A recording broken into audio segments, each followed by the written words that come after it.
Hi, this is Bird from Birds SVGs, and in this video I'm putting together the large square shadow box photo frame, and that's from the Picture Perfect SVG Collection. So you've got a back panel, and then you've got the 4 identical side pieces that will form the frame. So we're going to fold along all of these score lines on our side panels. And you want to fold them all in the same direction because ultimately you want it to kind of roll up as though it was like a square tube, and fold along the little tab as well.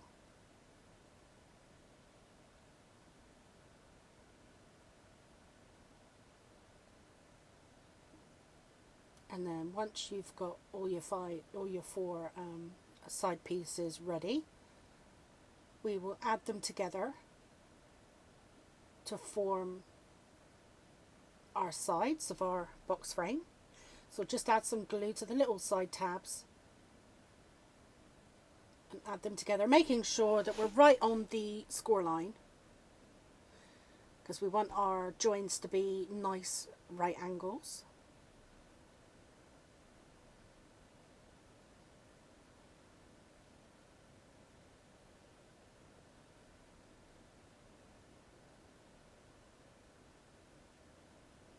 Just popping my last piece into place now.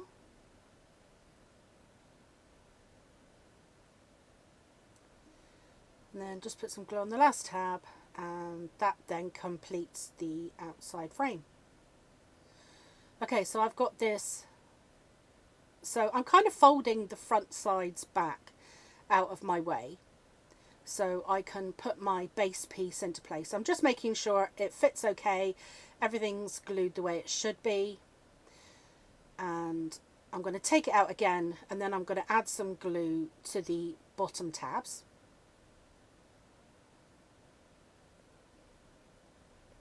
Just add some glue all the way around.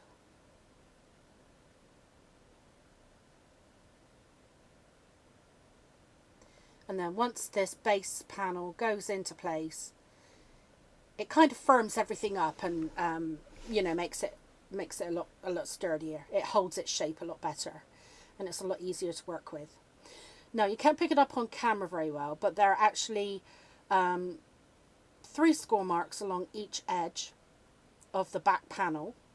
So when we add glue to the last tab of our sides, we're making sure that the inside edge of our box frame there is flush with those score lines.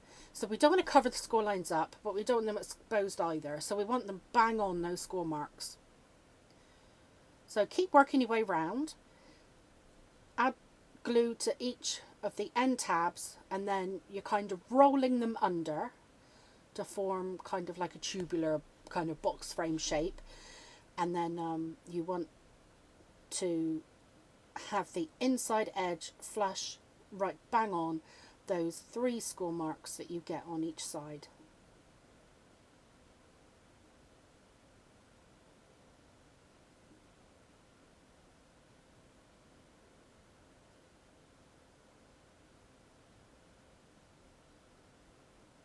Now, I tried to make this frame as large as I could using 12 by 12 paper. So this frame actually measures 11 inches when it's finished, and that's the largest I could get. So it's really quite a substantial photo frame, and it would be an awesome gift if you were to make one for someone.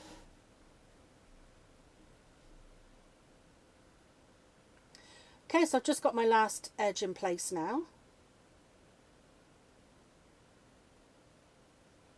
And that's the kind of, you know, structure of your box frame finished. And we're just going to put our insert into place. Now, obviously you don't have to use this insert if you don't want to. You could use just a piece of pattern paper or a big photograph. This inside area within your box frame is just under 9 inches, the actual space that you have within your frame. But if you do use this insert, that circular aperture there is actually 7.5 inches. So what that means is that you can print off your photographs on a normal A4 printer. You don't need an extra big printer to print your photographs. because obviously, you know, I think letter size paper is 8 inches wide. Ours is 8.2, I believe, here in the UK. But yeah, so that was intentional, that you could just, you know, use the printer that you have to print your photographs off.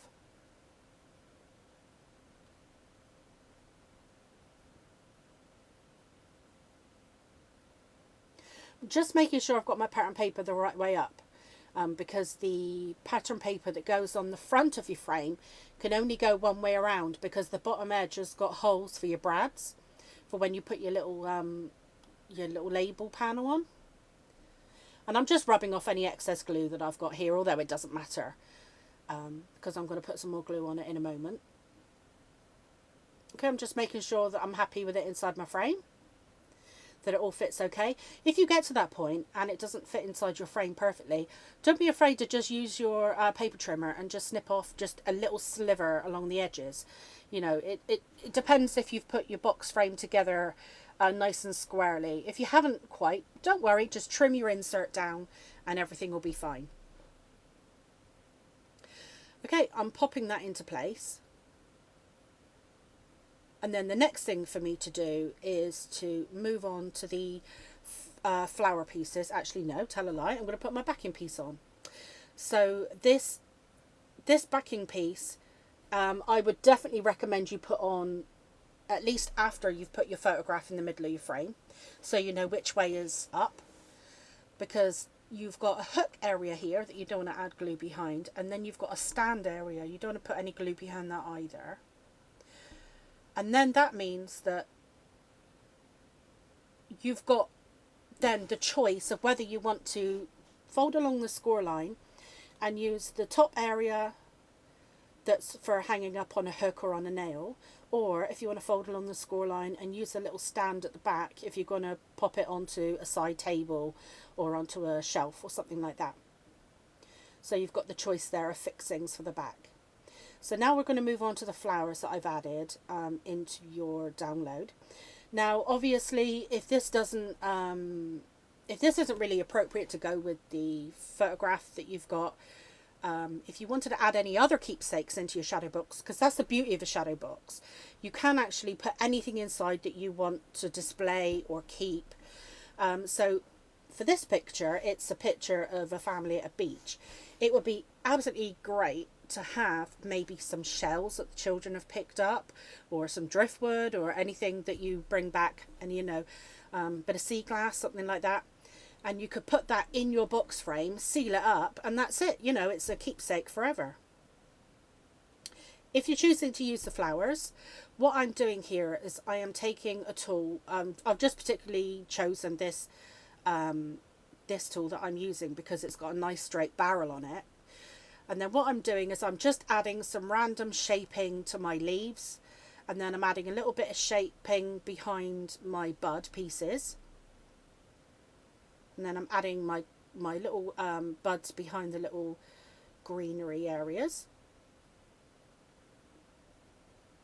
So the idea is that you kind of sandwich these two little bud pieces behind each end of, so you want to put it in between the leaves and the flowers, and it doesn't matter which goes on which end, that's completely up to you.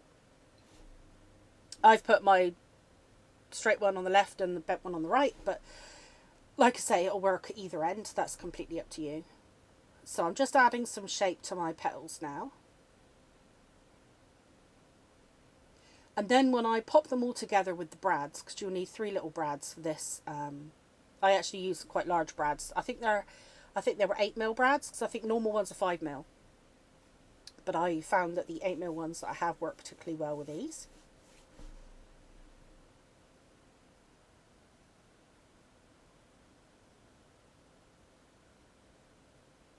So, starting with your brad, you want to add 2 layers of stamens, 2 layers of petals, and then into your leaf section. Sorry, I've just gone off camera there. So that's my middle flower. Now with the outside 2, they're slightly different. So you want to go 2 layers of stamens, 2 layers of petals, then the bud piece, and then into your leaves.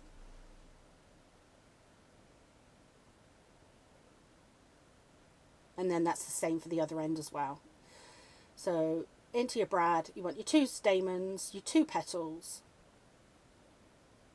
then your bud, and then into the last hole and your leaves.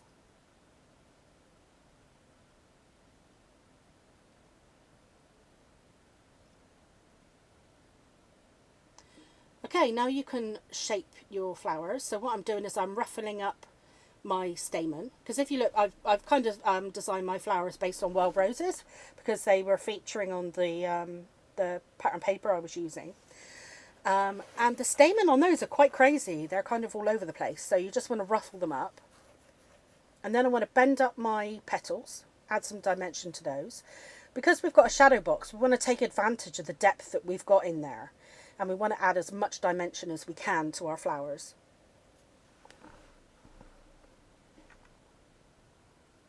Now this flower piece, this, the flower and leaf kind of little piece here is in a semicircle, so it fits along the curve of the bottom of the picture frame there, the circle we've got, the kind of picture mount. But if you wanted to add some keepsakes to the bottom of your photo frame, you could always have it kind of arching along the top edge of the circle. So that's another option for you, especially if you want to, pop something in your frame to lie at the bottom. So I'm adding some 3D adhesive here. I'm choosing to use some silicone glue, but you could use foam pads, you could use 3D glue dots. Whatever you've got in your stash will work absolutely great.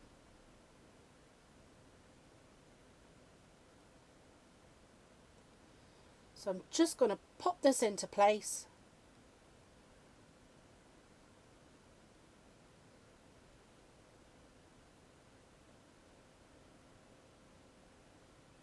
And then when I'm happy with my flowers, and good thing is to make sure that you've got nothing trapped within your frame, because now you're going to seal it up and it will be in there sealed forever, like a time capsule. So now I'm just adding some glue to the front, and I'm going to pop an acetate layer on. And that gives you that kind of glass look, if you didn't know any better, when it's sat on your sideboard, when the light catches it, it almost looks like a shop bought shadow box, a glass fronted shadow box. Okay, so now I'm just going to set that aside to dry a little bit, and I want to put you've got a little plaque, like a name plaque or a sentiment plaque. Like if you were given it as a gift, you could put a sentiment on it, or the sentiment that I'm adding, or it's not really a sentiment, but the wording I've added within your download says "Our Family." But of course you can use your text, whatever text you've got on your computer, and you can create any other sentiment. You could stamp a sentiment or handwrite a message there, especially if you were given it as a gift to somebody else. You might want something bit different there. So that's a nice little area for you to pop something in place. For my frame, I'm using the wording that comes with the download, which says "Our Family."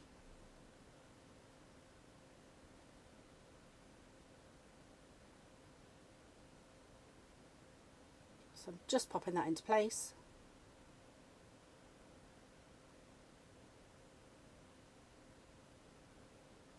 And that finishes off your large square shadow box photo frame.